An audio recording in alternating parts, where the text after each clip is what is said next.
Today on Dark Tower, the story of the USS Indianapolis. Charles Butler McVeigh III was a career naval officer who served in the United States Navy from 1920 to 1949. Before assuming command of the USS Indianapolis, McVeigh served in various roles, including as a junior officer on the USS Arizona, which was later sunk during the attack on Pearl Harbor in 1941. During World War II, McVeigh served as the commanding officer of the USS Cleveland, which saw action in the Pacific Theater. In 1944, he was promoted to the rank of Rear Admiral and given command of a task force that was responsible for escorting aircraft carriers and conducting anti-submarine patrols. In July 1945, McVeigh was given command of the USS Indianapolis. The USS Indianapolis was a Portland-class heavy cruiser that was commissioned into the United States Navy in 1932.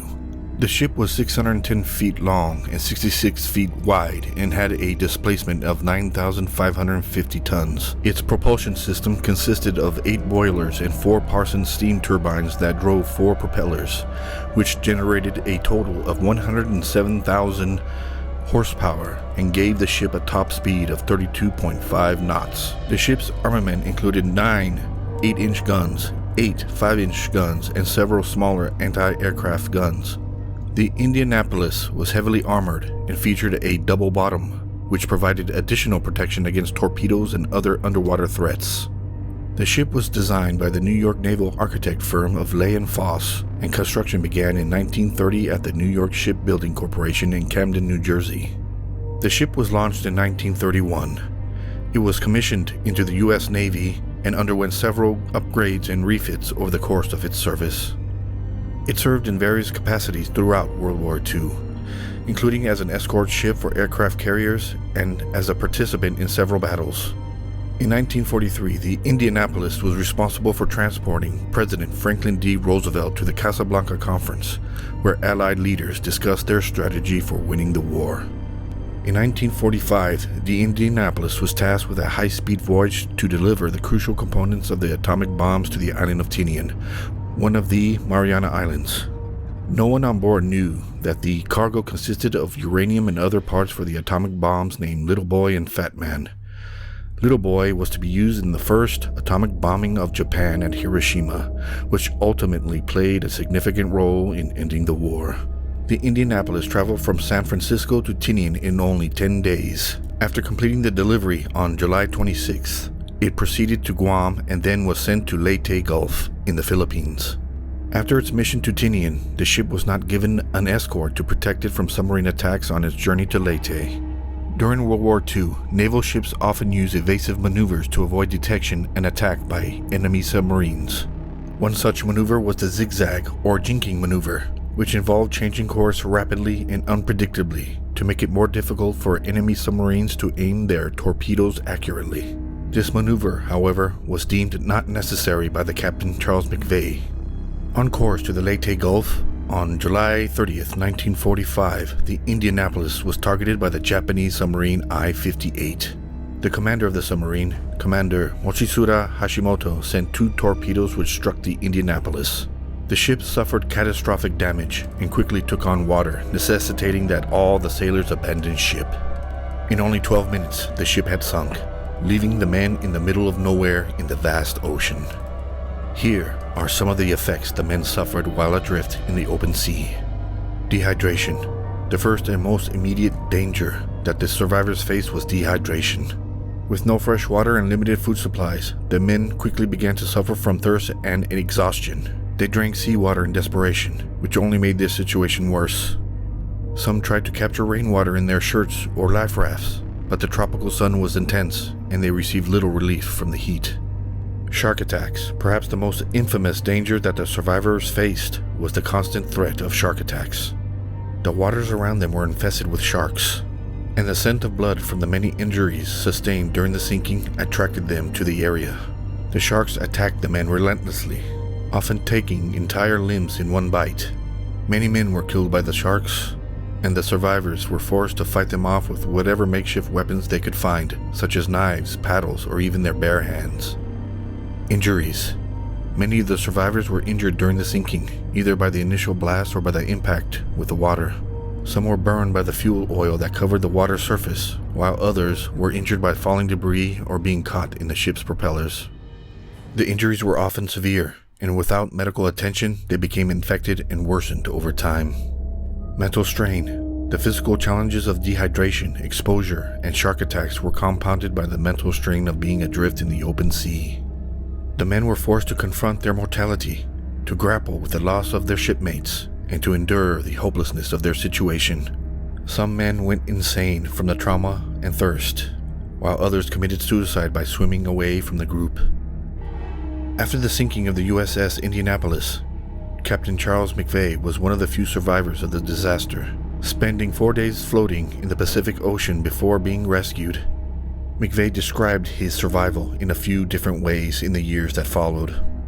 In his book, The Loss of the USS Indianapolis, which was published in 1968, McVay wrote about the ordeal, describing the physical and mental challenges he faced while adrift at sea.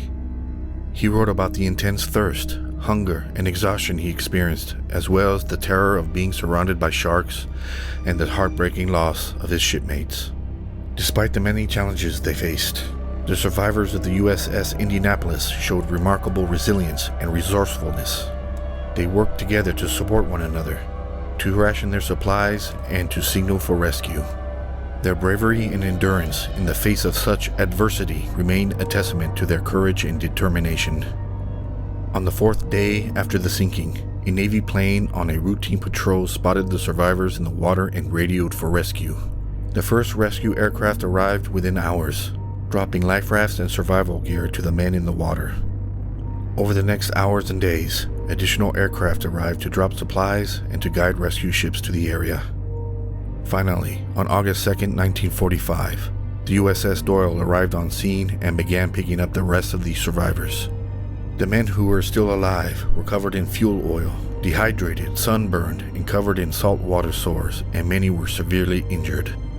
They were taken to hospitals in Guam and the United States for treatment and recuperation. Of the 1,196 crew members who went into the water, only 316 survived. The rescue of the survivors was one of the largest at-sea rescues in the history of the U.S. Navy, and it was a testament of the bravery and determination of the rescuers as well as the survivors themselves. Why did the rescue take so long? The U.S. Navy did not realize the Indianapolis was late or missing because of a series of communication failures and misunderstandings. When the ship set sail from Guam on July 28, 1945, it was not assigned a specific radio frequency to use for communication with headquarters. This meant that the ship's radio messages were relayed through various channels and often got lost or delayed.